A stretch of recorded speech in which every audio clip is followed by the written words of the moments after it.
संत रामपाल जी महाराज एक ऐसे महान संत जिन्होंने अपनी सतभक्ति, तत्व ज्ञान, करुणा और सेवा के बल पर समाज में नई मिसाल कायम की है। संत रामपाल जी महाराज की अगुवाई में उनके सभी सतलोक आश्रमों से समाज कल्याण के अद्भुत कार्यों ने समाज को सुनहरे भविष्य की एक नई उम्मीद दिखाई है। संत रामपाल जी महाराज से नाम दीक्षा लेने के बाद लाखों लोगों की लाइलाज बीमारियां जैसे कैंसर, एड्स आदि ठीक हुई। संत जी के ज्ञान से प्रेरित होकर उनके अनुयायियों ने लाखों यूनिट रक्तदान किया। संत जी ने लाखों बहन बेटियों का दहेज मुक्त विवाह करवाया।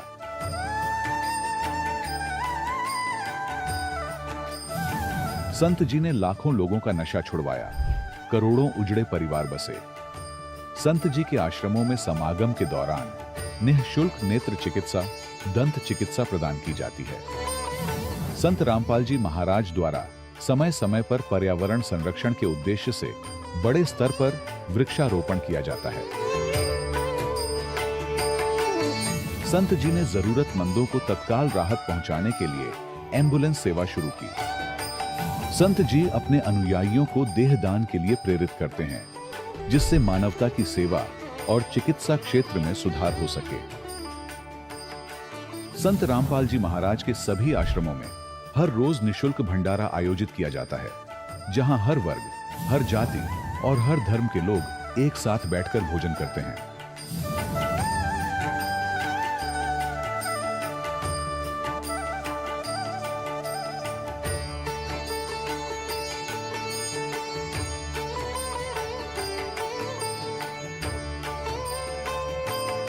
संत रामपाल जी महाराज के आश्रम में हजारों बुजुर्गों को सम्मान और प्यार के साथ जीवन जीने का अवसर मिलता है।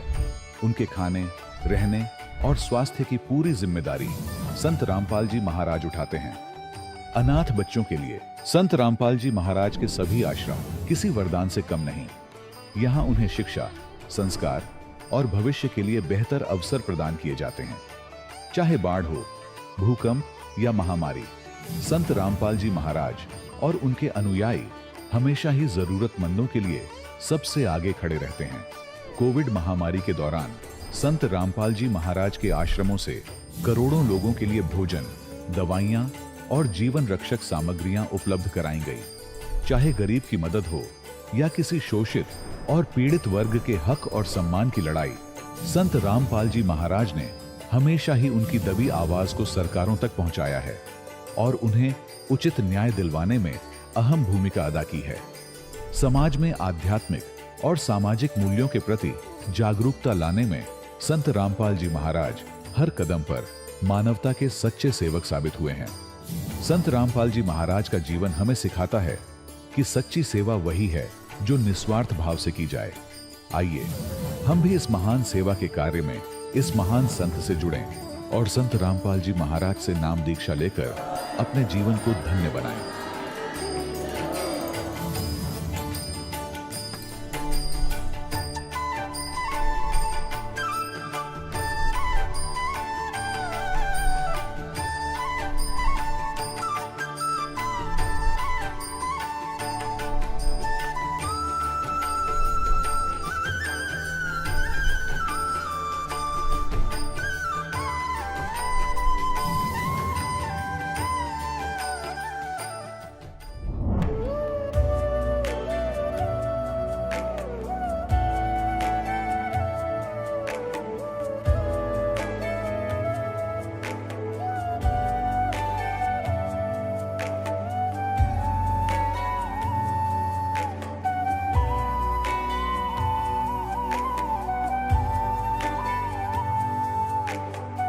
पूर्ण परमात्मा पाप कर्म दंड को भी काट सकता है। अभी तक जिस भी संत व महापुरुष से मिले, उन्होंने यही बताया कि पाप कर्म फल भोगने से ही समाप्त होगा। वो प्रभु कौन है जो पाप कर्म को काट देता है, वो काल के बंधन से छुड़वा देता है। उसका क्या नाम है, पूजा की विधि क्या है? कृपया अवश्य सुनिए जगत गुरु तत्वदर्शी संत रामपाल जी महाराज के अमृत वचन। सत साहिब दर्शकों, मनुष्य जीवन भर शांति और सुख की तलाश में परंपरागत भक्ति साधनाओं को करता है, लेकिन जब उसे शांति और सुख नहीं मिलता है तो वह मानसिक तनाव का शिकार हो जाता है। दर्शकों, कुछ ऐसी ही कहानी थी हरियाणा के रहने वाले रामविलास जी की। रामविलास जी ने बचपन से ही हिंदू धर्म में प्रचलित सभी प्रकार की भक्ति साधनाएं की, मंदिरों में पूजा पाठ किया, कई व्रत उपवास रखे, यज्ञ हवन करवाए, लेकिन इसके बावजूद भी रामविलास जी को न तो शांति मिली और न ही सुख। उल्टा रामविलास जी को प्रेत बाधा और बीमारियों ने घेर लिया। जब अपने धर्म में की जाने वाली पारंपरिक साधनाओं से कोई राहत नहीं मिली तो इन्होंने जय गुरुदेव पंथ का दरवाजा भी खटखटाया, लेकिन अफसोस वहां से भी इन्हें केवल निराशा ही हाथ लगी। लेकिन दर्शकों, आज रामविलास जी का कहना है कि जब से मैंने संत रामपाल जी महाराज से नाम दीक्षा ली है, तब से मेरी और मेरे परिवार की जिंदगी की रूपरेखा ही बदल गई है। अब मुझे यह सही ज्ञान हुआ है कि इस संसार में सच्चा सद्गुरु कौन है। दर्शकों, आखिर लाखों की संख्या में लोग अलग अलग पंथों को छोड़कर संत रामपाल जी महाराज से नाम दीक्षा क्यों ले रहे हैं? आइए सुनते हैं रामविलास जी की कहानी, उन्हीं की जुबानी। सर नमस्कार। नमस्कार सर, नमस्कार। सर क्या शुभ नाम है आपका? नाम रामविलास दास। रामविलास दास जी, कहाँ से आए हैं आप? मैं फरीदाबाद से आया हूँ जी। सर संत रामपाल जी महाराज के बारे में आपको कैसे पता चला? आप उनसे कब जुड़े? सर मैं 2008 में बंदीछोड़ सतगुरु रामपाल जी महाराज की शरण में जुड़ा और इसमें मेरे पास कई लोग पहले मैं जिस संप्रदाय से जुड़ा था वो लोग मेरे से पहले बंदीछोड़ सतगुरु रामपाल जी महाराज की शरण में जुड़ चुके थे। सर यहाँ पे हम आपसे ये जानना चाहेंगे कि पहले आप किस संप्रदाय से जुड़े हुए थे? आप क्या भक्ति साधनाएं करते थे संत रामपाल जी महाराज की शरण में आने से पहले? बंदीछोड़ सतगुरु रामपाल जी महाराज की शरण में आने से पहले मैं बाबा जय गुरुदेव संप्रदाय से मैं जुड़ा था और मैं तकरीबन 27 बरस तक उसमें रहा। सर जैसा कि आपने बताया कि आप बाबा जय गुरुदेव से जुड़े हुए थे, 27 साल तक उनके द्वारा प्रदान की गई भक्ति आपने की, उनके बताए गए मार्ग पर आप चले, तो सर उस भक्ति को करने से आपको क्या लाभ मिला? सर उसमें भक्ति में तो जो उन्होंने बताया था उसमें तो कोई लाभ नहीं हुआ, लेकिन सर मुझे जब जब उनका सत्संग सुनते थे, अन्य अधिकारी कर्मचारियों से मिलता था या वहाँ का बिहेव मैं देखता था, तो सदैव मेरे मन में कई प्रकार की शंकाएं जरूर रहती थी, क्योंकि संत मत के अंदर वहाँ की जो बातें हैं, वहाँ की लैंग्वेज है, वहाँ का रख रखाव है, वहाँ के नियम हैं, वहाँ की शर्तें हैं और वहाँ का जो दान सिस्टम है वो हमेशा शंका रूप में रखता था और उसमें सर लाभ तो कोई नहीं मिला। मैंने 27 साल तक के उसमें रहे, नाम जाप किया, साधना की और इतनी साधना की कि बाबा जय गुरुदेव जी कहा करते थे कि ज़्यादा से ज़्यादा आप साधना पे बैठें तो रातें छोटी हो जाती थी, हाथ पैर शून्य हो जाते थे, लेकिन आंतरिक और मन के अंदर शांति कभी नहीं मिली। तो फिर सर आप संत रामपाल जी महाराज की शरण में कैसे आए?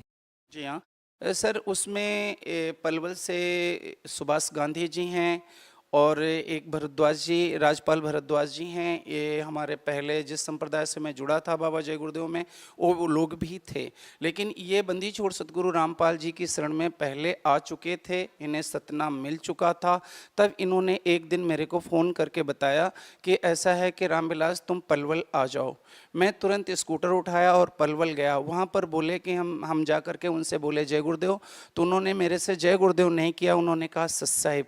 तो थोड़ा मैं नाराज़ हुआ, तो उन्होंने कहा ऐसा है कि मैंने बाबा जय गुरुदेव का संप्रदाय छोड़ दिया हूँ क्योंकि वो ज्ञान सही नहीं है, ज्ञान सही ये है और हम सत साहिब बोलते हैं। उसमें एक किताब हमें दी सुभाष गांधी जी ने, उस किताब का नाम था भक्ति सौदागर का संदेश। उन्होंने बताया कि ऐसा है कि भगत जी अभी तक के जो आप भक्ति कर रहे हो या हम लोग करते थे ये निरर्थक थी और बिना प्रमाण की थी। हम लोग ऐसे ही लगे थे दिन रात और इससे कोई फ़ायदा नहीं। मेरे अंदर बहुत बड़ा एक आघात लगा कि मेरी इतनी ज़िंदगी पार हो गई, जवानी से बुढ़ापे की तरफ आ गए और अब क्या होगा, क्या परमात्मा नहीं मिल पाएंगे। फिर अंदर ही अंदर रोता रहा, रातों को रोते रहे कि ये मेरे मालिक, ये मेरे पाक परवरदिगार परमेश्वर, दुनिया के सृष्टि रचनहार आप हैं और मैं आपके लिए रोता हूँ, मेरे आंसुओं का कोई मोल नहीं। आप जो हो, सच हो, वो मुझे अपनी शरण में जरूर ले लो, चाहे बाबा जय गुरुदेव जी हैं या सत साहिब हैं। क्योंकि बंदी छोड़ सतगुरु रामपाल जी महाराज का मैं नाम नहीं जानता था, केवल सत साहिब एक सांकेतिक शब्द मिला था कि हम सत साहिब बोलते हैं। और ये जरूर मेरे मन के अंदर आती थी कि सत साहिब का मतलब होता है सच्चा मालिक, और जो सच्चा होगा वो आज अपनी हंस आत्मा को जरूर अपनी शरण में बुला लेगा। फिर एक दिन मैंने अपने दिल के अंदर, उसी रात को मैं सोया नहीं, मेरी बेटी रोती रही कि पापा जी आप क्यों दुखी हो, क्यों रोते हो। मैंने कहा बेटी 27 वर्ष हो गए नाम दान लिए हुए और उनकी शरण में हम आप हैं, और भक्ति मार्ग तो ये झूठा निकला। तो मैं बोला राजपाल भगत जी से कि भगत जी ये कहाँ पर आश्रम है।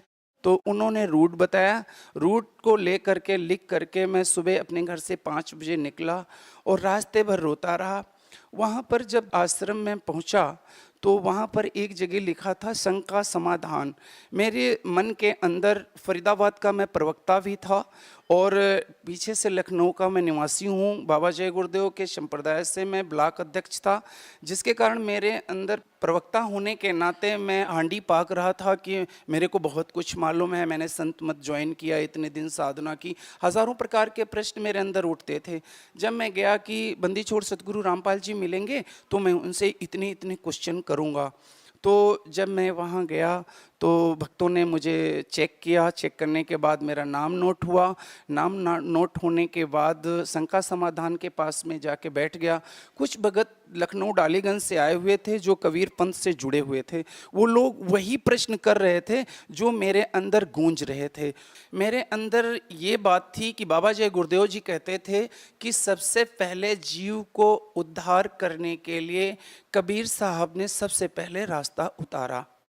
तो मैंने कहा कि जब उन्होंने ये रास्ता उतारा है तो वही चीज़ बाबा जय गुरुदेव जी अनामी धाम के मालिक है, ये वहाँ का लोगों का कहना था। और जीव जो है पाप नाश नहीं होते हैं, ये नहीं होता, वो नहीं होता है, और कैसी साधना है।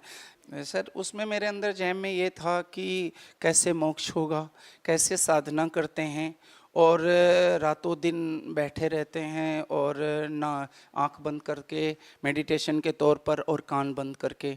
तो वहाँ पर ये बताया गया कि ऐसा है, नाक कान और आंख नहीं बंद करना है और ऐसे ऐसे साधना करना।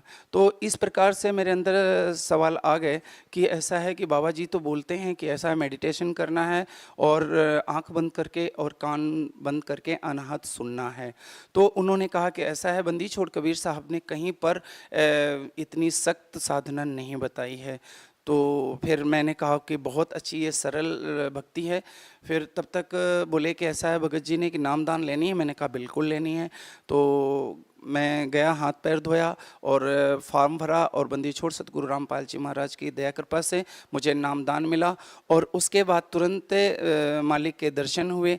सर पहले आप बाबा जय गुरुदेव से जुड़े हुए थे, उनके द्वारा दी गई भक्ति आपने 27 साल तक की, उससे आपको कोई विशेष लाभ नहीं हुआ। तो फिर सर संत रामपाल जी महाराज से नाम दीक्षा लेने के बाद आपको क्या लाभ मिले?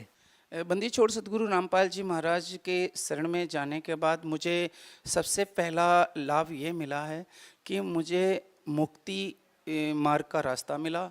और जो मालिक का ज्ञान है, बंदी छोड़ सतगुरु रामपाल जी महाराज जी जो ज्ञान देते हैं, ये शास्त्र के अनुकूल साधना है। अब इससे हम सब पढ़े लिखे लोग हैं, हमको ये पता है कि सच क्या है, गलत क्या है। बहुत लोग आते हैं, बोलते हैं कि जी मैं इतना बड़ा काश्तकार हूँ और मैं अनामी धाम का मालिक हूँ। हम कैसे महसूस करेंगे कि आप इतने बड़े किसान हैं जब तक हम उनकी रजिस्ट्री नहीं देखेंगे। बंदी छोड़ सतगुरु रामपाल जी महाराज शास्त्र के अनुकूल साधना बताते हैं और उस साधना के हिसाब से मुझे बहुत लाभ मिला कि मुक्ति मार्ग मिल गया। और मेरी राइट साइड की किडनी फेल हो चुकी थी, जिसके कारण मैं डॉक्टर राम मनोहर लोहिया मैंने दिखाया और काफ़ी दिन मेरा ट्रीटमेंट हुआ। लास्ट में बता दिया कि आपकी राइट साइड की किडनी फेल हो चुकी है। उन्होंने मुझे सफदरजंग के लिए रेफ़र कर दिया। जब मैं रेफ़र कर दिए तो वहाँ गए तो मेरे को दौड़ाने लगे, बोले कि ऐसा है कि अभी ऑपरेशन का, किडनी निकालने का मेरे पास अभी टाइम नहीं है, आप डेट दे दीजिए। उन्होंने करीब 3-4 महीने लंबी डेट दे दी और इतना पेन हो रहा था, इतना दर्द हो रहा था कि मैं खड़ा नहीं हो पा रहा था। फिर एक दिन अचानक किसी ने मेरे को फ़ोन किया कि भगत जी कैसे हो? मैंने कहा ठीक हूँ, बीमार हूँ। तो बोले कि ऐसा क्या तकलीफ़ है? तो मैंने कहा मेरी राइट साइड की किडनी डैमेज हो चुकी है और इसे निकलवाना है।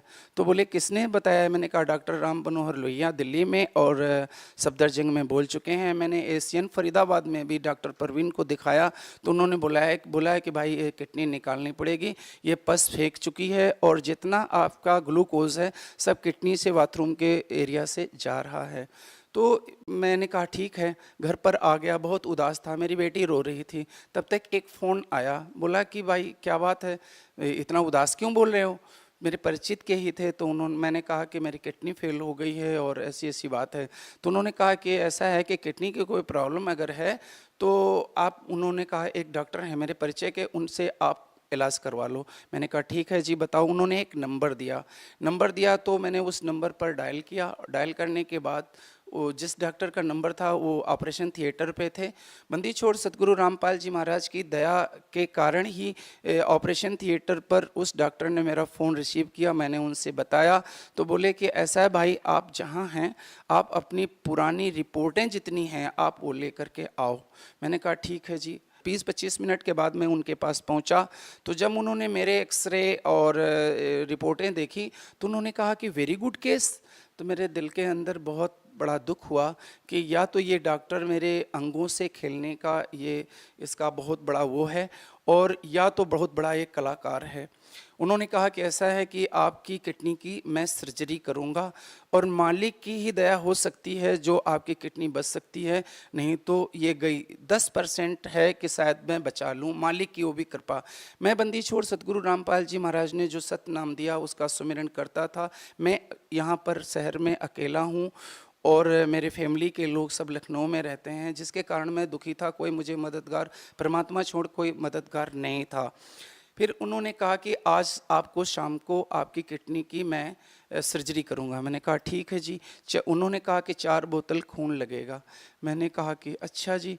उन्होंने टेस्ट वेस्ट करके ग्रुप दे दिया। जो भाई पूछा मेरे से कि मास्टर जी क्या बात है, मैंने कहा कि मेरी किडनी का ऑपरेशन होना है और मुझे एक ब्लड चाहिए। तो बोले कि ऐसा है कि मैं ब्लड की फील्ड वर्किंग करता हूं और आप मुझे अपना ग्रुप दे दो, मैं 4 बोतल खून आपको दे दूंगा। ये सेक्टर 29 के अंदर केयरवेल हॉस्पिटल पड़ता है और जो डॉक्टर अश्विनी कुमार गोयल हैं उन्होंने मेरी ट्रीटमेंट किया था।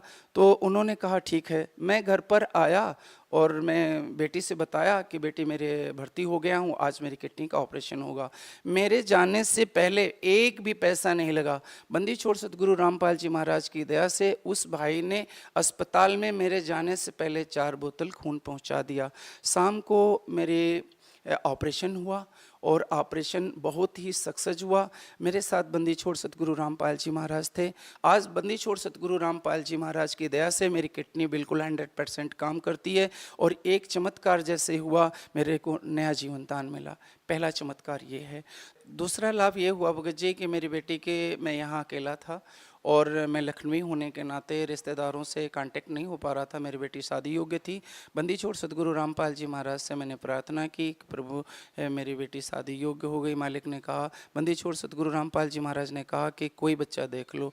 मालिक की दया से, हमारे सतगुरु की दया से मैं लखनऊ गया और एक ही बच्चा देखा और जिसके कारण से मेरी बेटी की शादी हो गई और बड़ी खुशहाल रह रही है। और मेरा एक लाभ हुआ कि मैं करीब 1.5 साल पहले मैं बैंक में साइकिल के द्वारा पैसे जमा करने जा रहा था और एक कट था बंगाल शूटिंग के पास में ही फरीदाबाद में। उस कट पर एक लोडर ट्रक आया और एकदम से तेज़ रफ्तार में घूमा और उसका डिसबैलेंस हुआ। मेरी साइकिल उसके पीछे लदे हुए सामान से टकरा गई और मैं बहुत दूर गिरा जा करके और मैं बेहोश हो गया और कुछ हाथ पांव मेरे एक आध जगह से खाल छिल गई थी। जब मुझे होश आया तो मेरे लगा मुझे कि मैं सतनाम का जाप कर रहा हूँ और बंदी छोड़ सतगुरु रामपाल जी महाराज अपनी गोद में लेकर के मुझे पानी पिला रहे हैं। मुझे बहुत खुशी हुई और बहुत मेरे को ठीक हो गए हम जल्दी से। और इस चोट पे बंदी छोड़ सतगुरु रामपाल जी की दया से मैं मरते मरते बच गया हूँ और मेरे ऊपर परमात्मा ने बहुत बड़ी कृपा की। सर पहले आपने बाबा जय गुरुदेव को गुरु बना रखा था, अब आपने संत रामपाल जी महाराज को गुरु बना लिया है। सर ऐसा कहा जाता है कि गुरु नहीं बदलना चाहिए, गुरु बदलना पाप है। सर आपके क्या विचार हैं? सर आप क्या कहना चाहेंगे? सर ऐसी कोई बात नहीं। बाबा जय गुरुदेव जी मंच के माध्यम से वो हमेशा कहा करते थे कि जब लग गुरु मिले नहीं सांचा तब लग गुरु करो 10 पाँचा। बाबा जय गुरुदेव जी कहते थे कि हमसे अच्छा अगर कोई मिलता है तो आप चले जाना। और ऐसी कोई बात नहीं, जैसे मान लीजिए मैं कहीं बीमार हूँ या कोई रोगी हूँ और जन्म मरण का मुझे रोग लगा है, अगर एक से फ़ायदा नहीं होती, एक डॉक्टर से दवा से फ़ायदा नहीं होती तो दूसरे डॉक्टर के पास ज़रूर जाना है ताकि अपनी ज़िंदगी बच सके। और यही मैंने किया कि बंदी छोड़ सतगुरु रामपाल जी महाराज की शरण में गया, बाबा जय गुरुदेव छोड़ करके, और मुझे मुक्ति मार्ग मिला। सर यहाँ पे हम आपसे ये भी जानना चाहेंगे कि बाबा जय गुरुदेव बार बार एक महापुरुष का जिक्र करते थे। सर वो महापुरुष कौन है, उसके लक्षण क्या है? सर ये बात बहुत अच्छी आपने कहा। बाबा जी 1971-72 के अंदर उन्होंने कहा था कि वो 20 वर्ष का हो चुका है और अगर उसका मैं पता बता दूं तो लोग पीछे पड़ जाएंगे। और बाबा जी ने जो डेट टू डेट बताई थी और बंदी छोड़ सतगुरु रामपाल जी महाराज का जीवन परिचय में जो डेट आती है जन्मदिन की, वो ठीक जिस डेट को बाबा जय गुरुदेव ने इस बात को कहा था तो वो बंदी छोड़ सतगुरु रामपाल जी महाराज 20 वर्ष के थे। और ये बाबा जी गुरुदेव जी की जो भविष्यवाणी है वो बंदी छोड़ सतगुरु रामपाल जी महाराज पर ठीक ठीक खरी उतरती है, क्योंकि ये शास्त्र के अनुकूल साधना बताते हैं और जो एक संत के अंदर लक्षण होते हैं वो बंदी छोड़ सतगुरु रामपाल जी महाराज के अंदर विद्यमान हैं। सर जो भक्ति पहले आप जय गुरुदेव से जुड़े हुए थे, आपने 27 साल वहाँ रहकर भक्ति की और फिर आपने संत रामपाल जी महाराज को गुरु बनाया, तो सर क्या आपको लगता है कि जो भक्ति संत रामपाल जी महाराज ने आपको दी है उससे आपका कल्याण होगा, उससे आपका मोक्ष होगा? जी सर 100%, क्योंकि ये जो सत्य है, सत्य की परिभाषा में मैंने सुना है और प्रमाण है, शास्त्रोक्त एवं गुरु वचन आत्म अनुभूति की प्रत्यक्ष साकारिता को सत्य कहते हैं। ये बात बंदी छोड़ सतगुरु रामपाल जी महाराज के अंदर है, क्योंकि शास्त्र के अनुकूल साधना बताते हैं और गुरु के वचन है। गुरु बंदी छोड़ सतगुरु रामपाल जी महाराज कबीर परमात्मा जो कबीर साहब आए और गुरु बन करके अपना जीवन यापन किया और आत्म अनुभूति 27 साल बाबा जय गुरुदेव में रहा। ये अनुभव मुझे जरूर है अपने अंदर से कि बंदी छोड़ सतगुरु रामपाल जी महाराज जो ज्ञान देते हैं और जो नाम दिया है बंदी छोड़ कबीर साहब का दिया हुआ ज्ञान है, वो यथोचित सत्य है, जिसके कारण मुझे पूर्ण सत्य है, अपने अंदर विश्वास है कि मेरा निश्चित उद्धार होगा। सर जो लोग आज भी बाबा जय गुरुदेव पंथ से जुड़े हुए हैं उनको आप क्या संदेश देना चाहेंगे?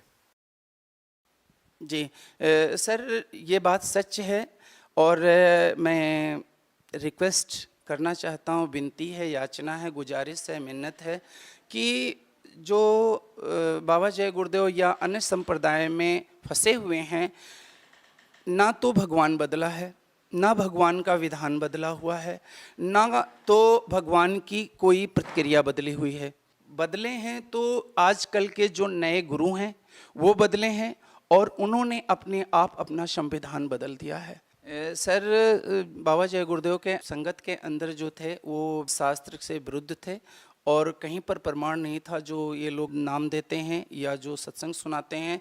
और बंदी छोड़ सतगुरु रामपाल जी महाराज जो साधना बताते हैं, जो सत्संग सुनाते हैं, वो एक भक्ति का वेश है और जो बिल्कुल सत्य है, जिसके कारण हम आप परमात्मा की शरण में जा सकते हैं और उस ज्ञान को अर्जित करके बंदी छोड़ सतगुरु रामपाल जी महाराज की शरण में आओ और अपना जीवन कल्याण करवाओ। सर बहुत बहुत धन्यवाद आपका।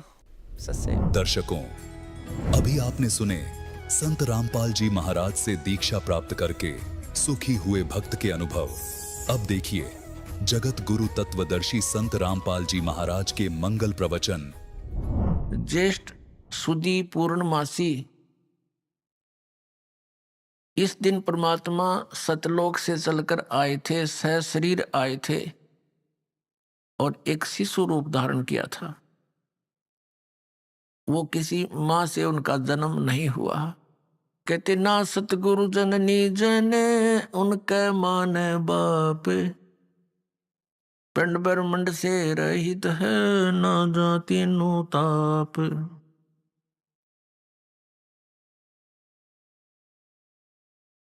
वो परमात्मा प्रत्येक युग में ये लीला करते हैं। सतयुग में जब परमेश्वर आए थे, एक कमल के फूल पर सरोवर के अंदर वन में विराजमान हुए। वहां एक विद्याधर नाम का ब्राह्मण अपनी पत्नी दीपिका को लेकर अपनी ससुराल से आ रहा था। वो निसंतान थे, विवाह को भी लगभग 20 वर्ष हो चुके थे। आगे संतान की आशा भी उनको नहीं थी। उनको वहां कमल के फूल पर पुत्र प्राप्त हुआ, उसको लेकर भगवान को घर आ गए। परमात्मा ने कुछ भी आहार नहीं किया। दोनों चिंतित हुए। फिर परमेश्वर ने स्वयं उनको उसी तरह जैसे प्रेरणा की, क्योंकि भक्त लोगों के यहां ही परमात्मा आते हैं। उन्होंने अपने इष्ट को याद किया, परमेश्वर ने उसको प्रेरणा की, साधु रूप बनाकर वो इष्ट वहां पर आया। वो विष्णु जी के उपासक थे। विष्णु जी से परमात्मा ने कहा, नवजात शिशु रूप में प्रकट भगवान ने, कि विष्णु इनको कहो एक कंवारी गाय लावे और उस पर अपना आशीर्वाद दे देना, वो दूध दिया करेगी। ऐसा ही किया गया। जब परमात्मा 5 वर्ष के हो गए, छोटी सी आयु में ही बड़े बड़े विद्वानों का मुंह मोड़ दिया ज्ञान में। मनु जैसे विद्वान पाक रहे थे, उनसे एक का प्रश्न किया था कि कौन ब्रह्मा का पिता है, कौन विष्णु की माँ और शंकर का दादा कौन है। मनु जी दे बता। मनु जी कहने लगा, तू सिरफिरा बालक, ये क्या बकवाद बोल रहा है। विष्णु और शंकर तो अजर व अमर है, तो इनके माता पिता पूछ रहा है, तेरा दिमाग खराब हो गया। अब ये ऋषि महर्षि भगवान को निराकार बताते थे, परमात्मा कबीर जी अपनी सतीथि बताते थे। पर साकार है भगवान, नर आकार है भगवान, और मैं ही वो परमात्मा हूं।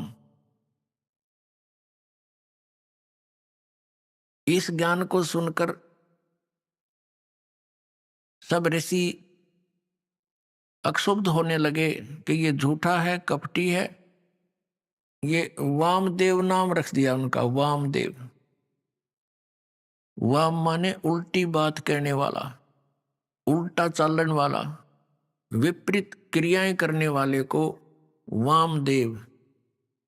जैसे एक सीधा हाथ, एक उल्टा हाथ बोलते हैं, उल्टा बामा, ये दाना ये बामा, तो बामा को उल्टा बोलते हैं, लेफ्ट लेफ्ट, लेकिन हिंदी में बामा।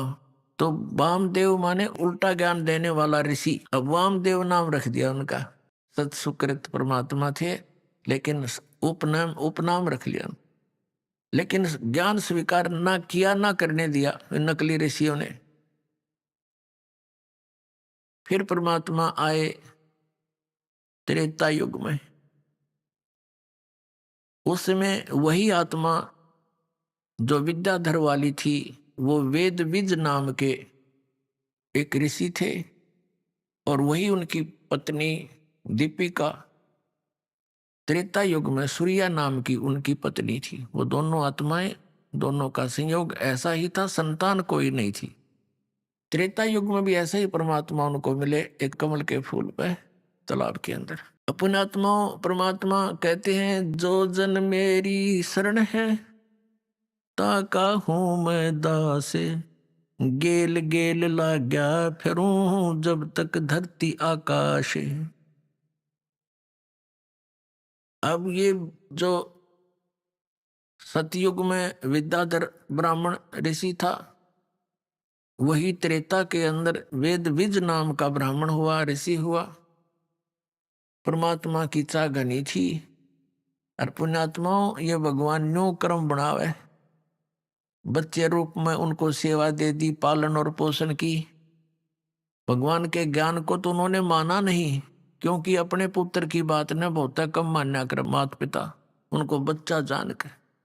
और वो परमात्मा कहा करते, मैं भगवान हूं, मेरी भक्ति करो ब्राह्मणों, वेद विज और सूर्या तुम मेरी भक्ति करो। जब सीधा बोलते थे तो वो ताड़ देते थे, तू हमारा दादा बन गया, हम तो खुद जगत के गुरु हैं, तुम्हारा पुत्र हो करके, यानी पुत्र की तरह प्रवृत्ति करने से वो पुत्र वत ही प्यार करते थे, समझते थे, प्यार भी देते थे, धमकाते और लताड़ते भी थे बच्चे की तरह। वो नहीं माने, लेकिन उनके कर्म बना दिए गणे बढ़िया। आप सेवा दे दी, बच्चे रूप में पालना पोसना, कपड़े पहनाना, दूध पिलाना है, थोड़ी बहुत ओझल हो जा आंखों से, इतना प्यार हो गया उनमें, क्योंकि तो भगवान थे कि गतिविधि। अब एक छोटे बालक की ही क्रियाएं आम व्यक्ति माता पिता को कितनी प्रभावित करते हैं, उछल कूद मचाना, कभी हंसना कभी रोना, और वो तो भगवान खेल रहे उनकी गोदी में। तो इस प्रकार उनका विशेष लगाव। कई बार परमात्मा ओझल हो जाते, ना आते शाम को, तो सारी रात बैठ के काटते, याद करते हैं भगवान मेरा बच्चे के क्या हो गया, भटकते रहते, उनके कर्म बनाए। फिर आगे चल के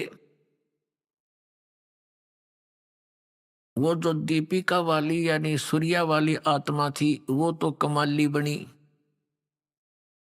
और वेदविज ब्राह्मण जो था वो आगे चल के स्वामी रामानंद नाम के ब्राह्मण बने। अब परमात्मा कहते हैं, मैं रोवत हूं सृष्टि को, सृष्टि रोवे मोहे, कहे कबीर इस वियोग को समझ न सकता कोई।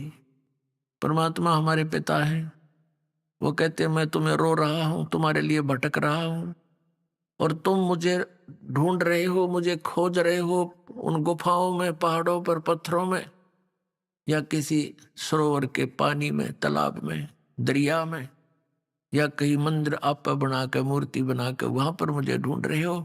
मैं तुम्हें खोज रहा हूं, मैं तुम्हारे लिए रो रहा हूं, तुम मेरे लिए रो रहे हो। हमारे इस वियोग को, हमारी इस दूरी को अब कैसे समझे, तुम समझ नहीं पा रहे हो। तो मुझे भगवान ना समझकर, एक आम जन साधारण मानकर मुझसे दूर हो रहे हो। इन काल के दूतों से आप प्रभावित हो गए हो और इस अज्ञान में ओत प्रोत हो चुके हो। अपने आत्माओं, परमात्मा की थोड़ी सी त्रेता युग में आए थे, वो झलक देते हैं, सुनाते हैं। त्रेता युग के अंदर परमात्मा मुनिंदर नाम से, एक ऋषि नाम से ज्ञान प्रचार किया करते थे। उस समय केवल ब्राह्मण वर्ग ही शिक्षा और दीक्षा का अधिकारी होता था। इसलिए परमात्मा उन दो युगों में ब्राह्मण के घर ही आए, ताकि ऋषि बनकर अपने बच्चों को ज्ञान सुना सकूं। तो ऋषि बनकर जगह जगह गए, उन नकली ऋषियों से गोष्ठी की, उनके पास कोई ज्ञान नहीं था। वो ऋषि कहा करते कि प्रारब्ध के कर्म तो भोगने ही पड़ते हैं, जो कर्म में लिखा उसको तो भोग कर ही पूरा किया जाता है, अक्षीण किया जाता है। तो परमात्मा कहा करते, यदि आपके प्रारब्ध में कोई आपत्तियां हैं, और वो भोगनी ही पड़ेंगी। तो भक्ति किस लिए कर रहे हो, परमात्मा को याद किस लिए कर रहे हो? What is the use of worship? इस पूजा की आवश्यकता क्या है तुम्हें? तो वो कहा करते, तुम तो उल्टी बात करे सारी, कर्म का भोग तो भोगना ही पड़ता है। एक नल और नील नाम के दो मौसेरे भाई थे, यानी उनकी दोनों की माता बहन थी। माता पिता परलोक सिधार गए थे दोनों ही के, और दोनों अनाथ से होकर के, और ऊपर से दोनों कुछ ऐसे असाध्य रोग से ग्रस्त थे। उसके लिए वो घर तो कोई रहा नहीं,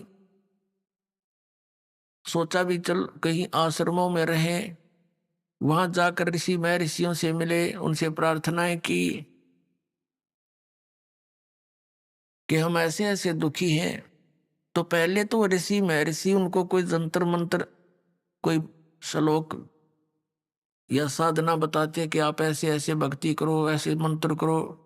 उनसे कोई लाभ नहीं होता तो ये कह देते थे कि ये तुम्हारे प्रारब्ध में लिखा हुआ संकट है बेटा, ये तो भोग कर ही पूरा करना पड़ेगा।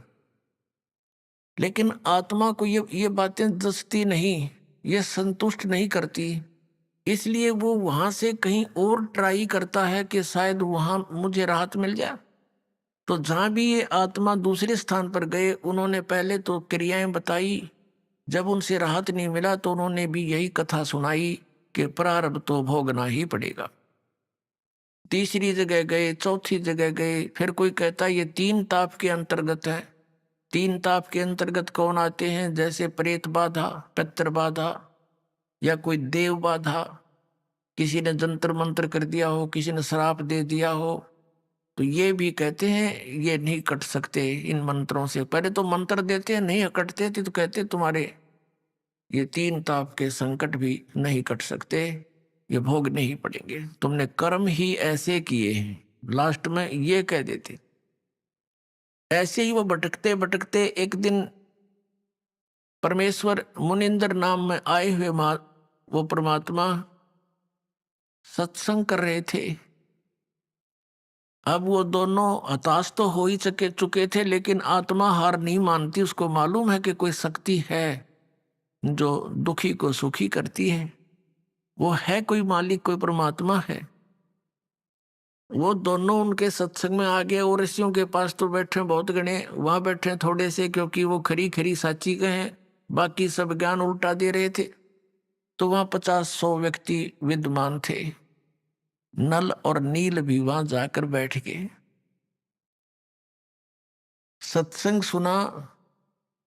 कुछ अविश्वास सा हुआ, नहीं बात जच रही थी कि बात तो सारी उल्टी कह रहा ये महात्मा। फिर भी वहां उन भक्तों से जिससे भी वो मिले, वह उपस्थित थे, वो सब कह रहे थे हम बड़े दुखी थे, हमें बड़ा सुख हुआ, आशीर्वाद मात्र से लाभ हुआ, हमारा इस भक्ति करने से ऐसा लाभ हुआ। तो उनका कुछ दिल सा डटा, कुछ संतुष्टि सी हुई उनको। जो ही वो जब परमात्मा के पास आए, आशीर्वाद और दीक्षा तो कहते बाद में देखेंगे, पहले प्रणाम कर लेते हैं। तो जो ही वो प्रणाम करने आए परमात्मा के पास, उन दोनों के हाथ पर, सिर पे आशीर्वाद भरा हाथ रखा। दोनों स्वस्थ हो गए, एक दूसरे को देख रहे हैं कि हम ये क्या हो गया, जैसे शरीर से 100 मन वजन उठा दिया हो। दोनों चरणों में गिर गए, फूट फूट कर रोते रहे। ए भगवान, हमें नहीं मालूम था पर परमात्मा पृथ्वी पर आए हुए हैं, हम बहुत भटक लिए थे, हमने सब जगह जंतर मंत्र जिसने जो बताया भगवान कर लिए थे, हमें कोई राहत नहीं मिला। हमने तो आत्मघात करने की सोच ली थी कि यदि कुछ दिन में राहत नहीं मिली तो ये जीवन नरक बन गया है। हे भगवान, बड़ी दया करिए आपने। परमात्मा ने कहा बेटा ये तो फर्स्ट एड है, आपके जीवन में ना जाना कितने और दुख हैं, इसके लिए मैं भक्ति बताऊंगा, वो मंत्र तुमने करने पड़ेंगे। कदे नो सोचो केवल छू मंत्र ते सारे काम हो जाएंगे। ये तो इसलिए बताया है कि हम समर्थ हैं। ये केवल आपको एक ये ट्रायल दी है, अपना एक सैंपल दिखाया है कि हम क्या हैं। कहने लगे महाराज मैं उपदेश दे दो, हम आपके दास है। दोनों को दीक्षा दे दी, भक्ति करो बेटा, ये मंत्र जाप करो, करते रहे। अब वो बड़े दुखी थे, एकदम सुखी हुए तो बड़ी तो खुशी का कोई ठिकाना रहा नहीं। और परमात्मा जो भी उनको सेवा के लिए जैसे सामूहिक तौर पर सत्संग में बताया जाता है कि आप सत्संग में आते हो तो यहाँ एक बाबूजी बनकर नहीं आवे, यहाँ एक दास बनकर आवे। एक जैसे हॉस्पिटल में रोगी जाता है, चाहे वो कितना बड़ा अधिकारी हो, कितना बड़ा धनवान हो, जब उसको ये पता लग जाता है कि तेरी जांच में कोई गड़बड़ हो चुकी है और तेरा शरीर ठीक नहीं है, और उसको डॉक्टर के पास जाता है, डॉक्टर कहता है कि जाओ ये जांच कराओ, तो उसने उस पल की इंतजार रहती है जांच में के आवेगा। उस समय वो भूल जाता है मैं क्या हूँ, मैं कोई अधिकारी हूँ या सेठ हूँ। उस समय वो अपने को रोगी मानता है। ऐसा भाव आपका सत्संग में रहना चाहिए। यहाँ ऐसे रहने से क्या लाभ होगा? कबीर परमेश्वर की अमर वाणी है और इनकी अमर वाणी फाइनल है, जो न कह दिया वो सत्य है। कहते हैं संत मिलन को आइए तज माया अभिमान, जो जो कदम आगे रखे एक एक यज्ञ समान। संत मिलन को चालिए और तज माया अभिमान, और जो जो कदम आगे रखे सो सो यज्ञ समान। अब देखो एक यज्ञ में कितना पैसा लगता है, और ये यज्ञ फ्री में होगा जब इस विधि से आप सत्संग में आओगे। अधीर बन के आवे, विनम्र बन के आवे, इस अहंकार रूपी राक्षस को कति खत्म कर दे, अपने पास से दूर कर दे कि बस दूर हो जाए, तू तेरे में तेरा और मेरा मेल रहा नहीं क्योंकि मैं भक्त बन गया। और ये राक्षस अहंकार जो है सबसे बड़ा शत्रु है हमारा। जैसे रावण ने भगवान शिव की भक्ति की, भक्ति इतनी की कोई कर नहीं सकता, शीश यहाँ से काट कर शीश चढ़ा दिया, 10 हाथ और सिर, और वापस प्राप्त हुए, लेकिन अहंकार नहीं गया। तो जैसी राहत भगवान शिव से मिलनी थी वह बिना प्राप्त हुई, उस अहंकार के कारण कुत्याली मौत मारा गया और राक्षस कहलाया। तो अभिमान बहुत बुरा है, भगवान और अभिमान का एक्सीडेंट है। नॉर्थ साउथ पोल समझ लो, ये कभी इकट्ठे नहीं हो सकते। तो इसे दुष्ट को फिर हम क्यों पालें? और क्या अभिमान इस जीव का 1 मिनट में फूक निकल जाएगा? 2 मिनट में फूक आवेंगे, गधे लौटेंगे इस राख पर जिसका अभिमान ठाए फिरे। अदरंग मार जा, मुंह से माखी बढ़े और लकड़े निकले, कहाँ की के अभिमान इसका? तो इससे जो काम बनाना है वो बनाओ।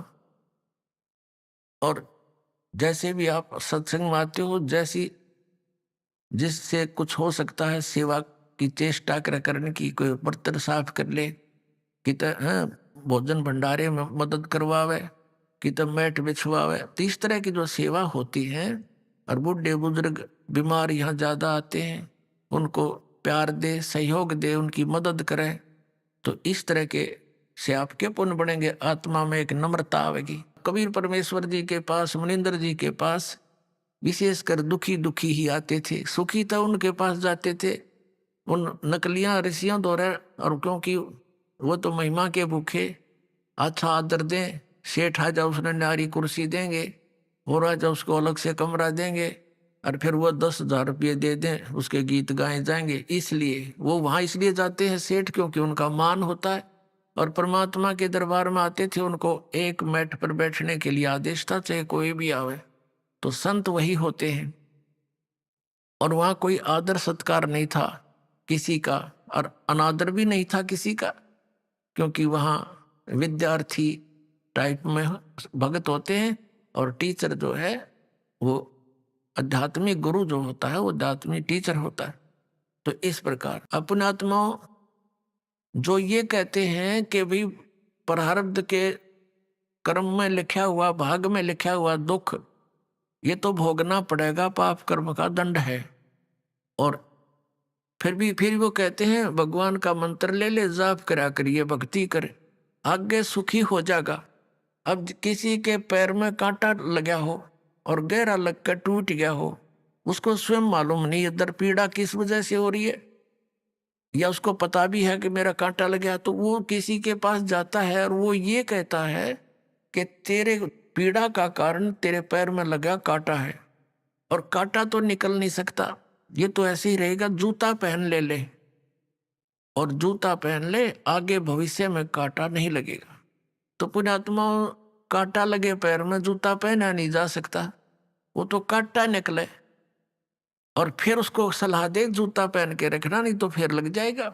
तो फिर वो कांटे की पीड़ा से पीड़ित व्यक्ति खूब समझता है कि कांटा कितना दुखदाई होता है, तो फिर वो कभी जूता नहीं उतारेगा, बहुत सावधानी बरतेगा कि कहीं फिर से वो आपत्ति ना आ जाए। तो इसी प्रकार परमात्मा कहते हैं, जैसे आपके प्रारब्ध में रूपी पाप कर्म का कांटा आप पर लगा हुआ है और वो कांटा निकलेगा यानी सुख हो गया, फिर आपको सलाह दी जाएगी कि ये मर्यादा में रहना और ये भक्ति करते रहना, तो वो प्राणी फिर कभी मर्यादा नहीं तोड़ सकता और भक्ति नहीं छोड़ सकता। इस भय से कि कहीं फिर से ना वो बिजली गिर जा, फिर से वो आपत्ति ना संकट आ जावे, कितना बुरा हाल हो गया था हमारा, तो फिर वो कभी भक्ति नहीं छोड़ सकता और सीधा चलता है। तो इसी प्रकार परमात्मा उनको सलाह देते थे उपस्थित भक्तों को, और वहां परमात्मा के पास, कबीर साहब के पास यानी मुनिंदर जी के पास अधिकतर वो दुखी व्यक्ति आते थे, कोई मानसिक पीड़ित, कोई भूत प्रेतों का सताया हुआ, कोई देवों का श्राप दिया हुआ, किसी ऋषि साधु संत ने उनको श्राप दे दिया, या कोई प्रारब्ध के कष्ट से दुखी, या कोई शारीरिक रोग से दुखी। और परमात्मा तो हमारे भगवान है, वो तो अपने बच्चों के सारे दुख दूर किया करते हैं। तो वहां वृद्ध अवस्था ज्यादा बीमार सिमार आते थे, तो भगवान सलाह दिया करते थे, भाई बूढ़े बुजुर्ग रोगी की मदद करनी चाहिए, नफरत नहीं करें। कहते कुष्टी होवे संत बंदगी कीजिए, हो वैसा के विश्वास चरण चित दीजिए। परमात्मा सलाह देते हैं, हमें बताते हैं कि यदि भक्त का कोढ़ भी लगा हुआ, कुष्ठ रोग भी लगा हुआ हो, मक्खियां भिनक रही हो, उससे नफरत ना करना, उसका मदद करना बल्कि जितनी हो सकती है। कुष्टी होवे संत बंदगी कीजिए, भगत को प्रणाम कीजिए, आपस में एक दूसरे को सत साहेब, उसे नफरत करके मुंह फोड़ कर नहीं जाना चाहिए। और हो वैसा के विश्वास चरण चित दीजिए, यदि किसी बहन कोई अपने क्रमवश गणिका भी बन गई है, वैसा भी वर्ती कर रही है, और वो सत्संग में आ जाती है, कहते हैं उससे भी नफरत ना करना, उसको भी साधु जानना, क्योंकि हम सभी ऐसे स्थान पर रह रहे हैं, ना जाने कब कौन के गलती कर बैठे, और हम क्या करते हैं, अपने दोषों को ना देखकर दूसरे को के थोड़े दोष को भी घना बनाकर नफरत करते हैं। यह भी हमारी अज्ञानता का ही कारण है। अब जैसे पुण्यात्माओं, कोई चोर है, डाकू है और कोई दुराचारी है, यदि वो सत्संग में नहीं आवेगा तो उसको ये पता कैसे लगेगा ये पाप कर रहा है तू। जिस क्रम जिस क्षेत्र में वो रहता, वो तो वो वहां उस माहौल में तो फंसा हुआ है, उसी से तो बिगड़ता ही जा रहा है। अब जैसे मैला कपड़ा हो गया तो वो जल के निकट नहीं आवेगा, साबुन प्रयोग नहीं होगा उस पर, तो वो मैल समाप्त कैसे होगा। तो इस प्रकार परमात्मा परमेश्वर कबीर जी यानी मुनिंदर जी अपने उपस्थित श्रोताओं को, भक्तों को शिक्षा दिया करते थे। अब नल और नील तो बड़े संकट से गुजरे थे, पहाड़ टूटा हुआ था दुखों का, 30-30 वर्ष के हो गए थे और बचपन से ही दुखी थे, और जिसने सुसाइड तक की सोच रखी और वो व्यक्ति इतना सुखी हो जाए तो वो ठीक है, हमारी बुद्धि इतना काम तो नहीं करती कि उन्हें भगवान मान ले, लेकिन भगवान से कम भी नहीं मान सकता वो व्यक्ति जब थोड़ा सा भी उसके अंदर इंसानियत होगी तो वो तो एक महान आत्मा थे नल नील। उस दिन से वो बहुत सत्संग में सेवा करने लगे, बूढ़े बुजुर्गों के कपड़े, रोगियों के, अपाहिजों के कपड़े ले जावें, लाओ जी मैं धो लाऊंगा, उनके कपड़े धोवें, बर्तन साफ करें, उनको आराम से बैठावें, नवावें, यानी इस तरह वो सेवा करने लग गए, जो परमात्मा मुनिंदर जी के आश्रम में जो आया करते थे। लेकिन वो फिर भी एक सीधे साधे थे, भोले से दिमाग के थे। वो क्या करते, सत्संग में जो चर्चा होती, ज्ञान सुनते भगवान के मुख से, तो कपड़े धोने जाते या बर्तन साफ करने जाते, दरिया के किनारे सत्संग हुआ करते थे, आश्रम होते थे ऋषियों के। तो वो क्या करते, दरिया के जल में किनारे पर कपड़ों को पानी में भिगो देते कि कुछ देर इनका मैल गल जावे, फिर धोएंगे। इसी प्रकार बर्तनों को, और बैठ के किनारे पर वृक्ष के नीचे सत्संग सुनी हुई बातों पर दोनों चर्चा करते थे। और फिर अपने बीते हुए समय पर, अपने पास टाइम पर भी बहुत विचार करते थे और कहते थे, देखिए वो ऋषि क्या बकवाद किया करते थे। पहले तो कहते थे ये जंतर कर ले, ये मंत्र कर ले, और फिर लास्ट में कह देते थे ये तुम्हारे प्रारब्ध का भोग है, तुमने भोगना ही पड़ेगा। और यहाँ पर कहाँ गई वो हमारे प्रारब्ध?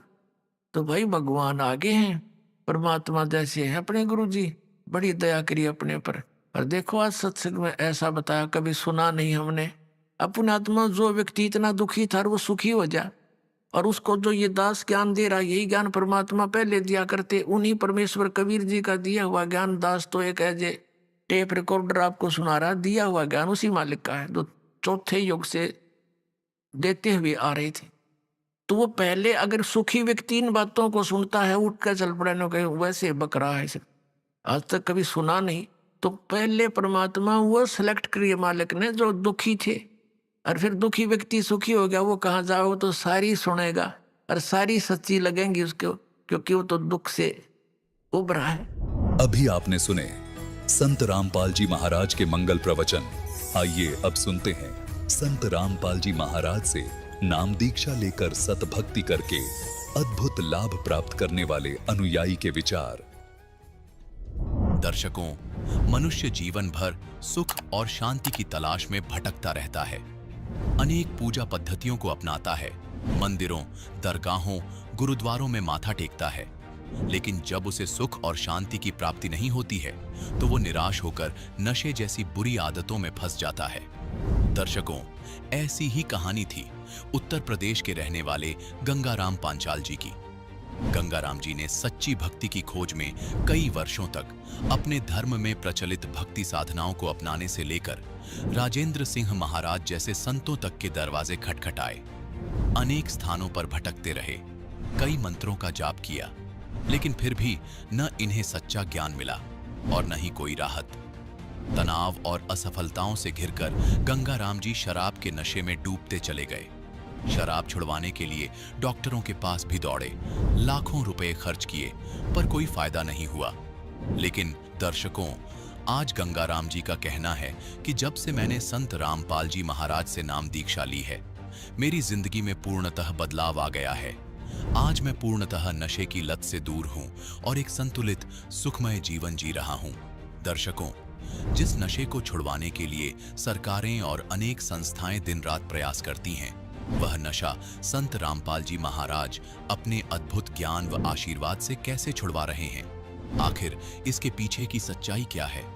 आइए सुनते हैं गंगाराम पांचाल जी की कहानी, उन्हीं की जुबानी।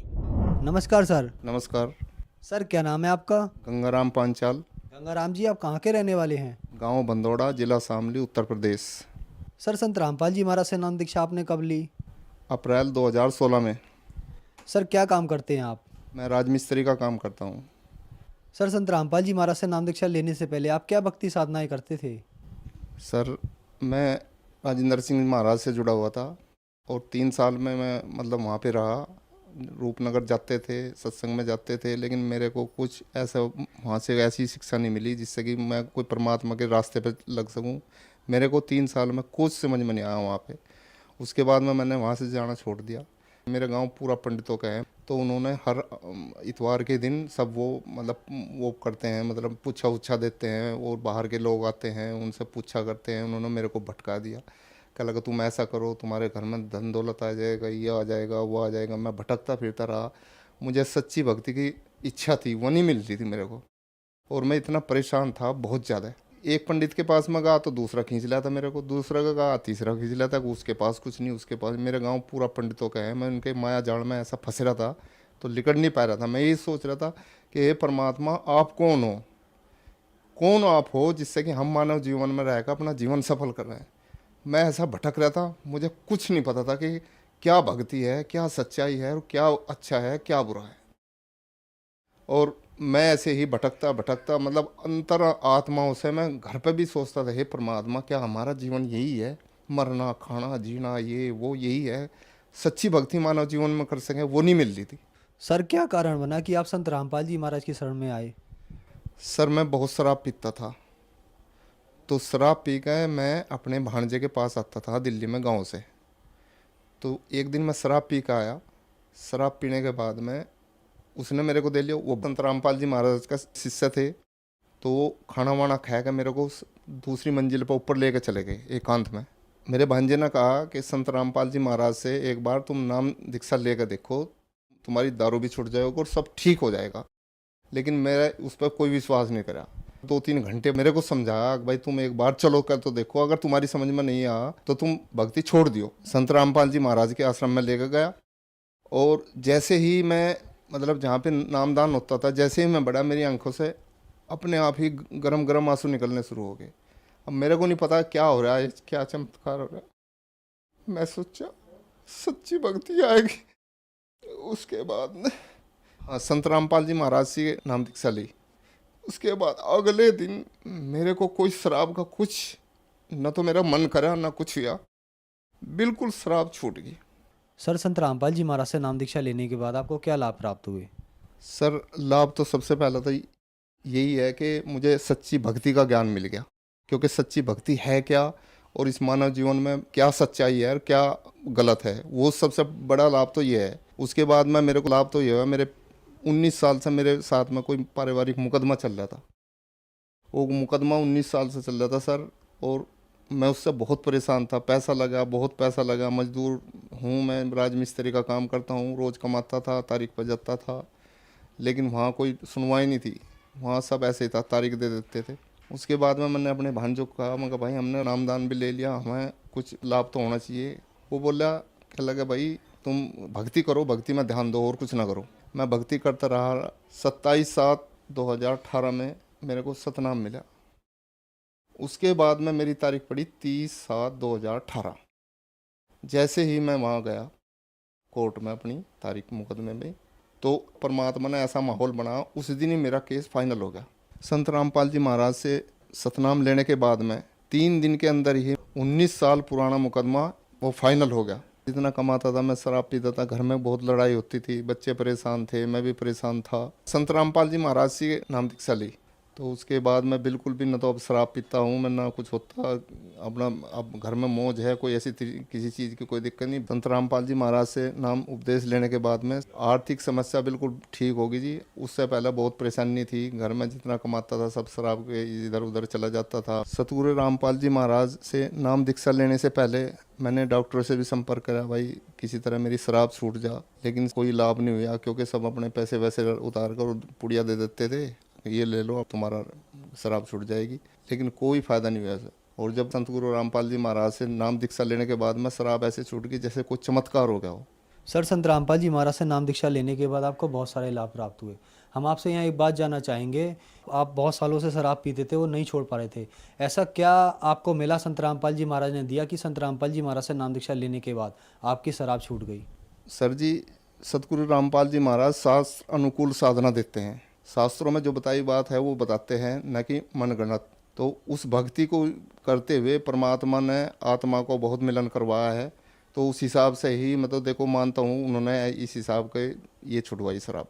सर आज की युवा पीढ़ी भी नशे से ग्रस्त है, तो जो दर्शक आज आपको देख रहे हैं वो भी नशा छोड़ना चाहते हैं, उन्हें नशा छोड़ने के लिए क्या करना होगा? मैं तो हाथ जोड़कर रिक्वेस्ट करता हूँ कि जिस भाई पर कोई भी परेशानी है, कोई भी दिक्कत है, इस संसार में रहकर सबको परेशानी है, सतगुरु रामपाल जी महाराज की भक्ति पर एक बार चल कर तो देखो, तुम्हारे कल्याण हो जाएंगे, बहुत अच्छा लगेगा, बहुत हिसाब तुम्हारे सब काम बढ़ जाएंगे, नशा भी छूट जाएगा और तुम्हारे जो आर्थिक व्यवस्था है वो भी ठीक बिल्कुल ठीक हो जाएगी। सर संत रामपाल जी महाराज से नाम दीक्षा कैसे ले सकते हैं?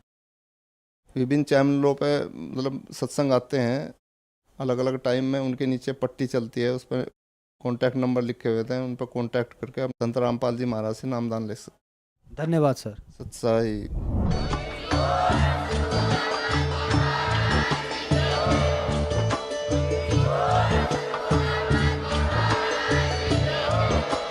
आप सुन रहे थे जगत गुरु तत्वदर्शी संत रामपाल जी महाराज जी के मंगल प्रवचन। अधिक जानकारी के लिए विजिट कीजिए हमारी वेबसाइट www.jagatgururampalji.org। संत रामपाल जी महाराज जी के शुभ आशीर्वाद से पूरे विश्व भर में 500 से भी ज्यादा नाम दीक्षा केंद्र हैं, जिन पर संत रामपाल जी महाराज जी द्वारा ऑनलाइन निशुल्क नाम दीक्षा दी जा रही है। अपने नजदीकी नाम दीक्षा केंद्र का पता करने के लिए संपर्क करें 8222880541।